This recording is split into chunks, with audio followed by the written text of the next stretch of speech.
huge protest in Hong Kong has turned violent. Earlier in the day, hundreds of thousands of people marched to protest a new extradition legislation. The hundreds of them stayed in the streets long after nightfall, and clashes with security forces began around midnight.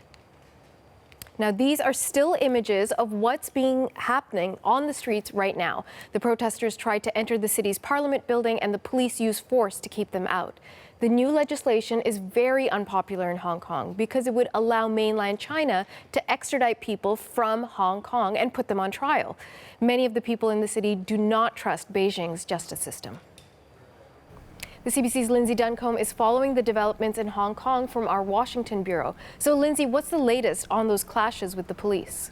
Well, they are continuing. It's all happening in front of the legislative buildings in Hong Kong, where in just a couple of days, debates over this bill will continue. The riot police, as you see there, are using their batons and tear gas to keep protesters away from the building. There have been ambulances on scene. There are images that suggest people have been injured, but there is no official word on those injuries or how badly anyone may have been hurt in these clashes. These images are a contrast, Natasha, from what we saw earlier in the day, which was this huge protest that was largely peaceful. The organizers say it was more than 1 million people that were out in the streets in Hong Kong, and that shows you the real sense of motivation people have to be out in the streets, although the official sense of the numbers coming from the police service was less than that. And give us a sense of why so many people in Hong Kong are demonstrating such opposition to the bill. Well, they're worried about what could happen to people in Hong Kong if they got tied up in the Chinese justice system.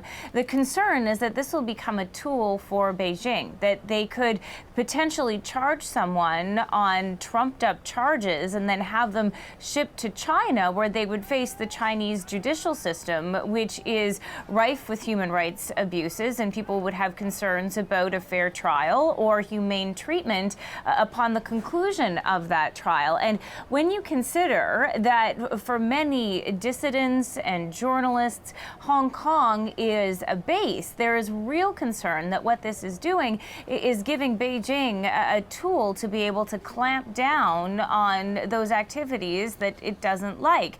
There's also a bigger concern about what this would mean for the relationship between Hong Kong and the mainland China, that it could go beyond the existing arrangement, which is the idea that there are two systems, one country. And that is why we saw so many people out on the streets today, many of them not protesters you would expect. There were images of families and strollers and children. Here's what they had to say.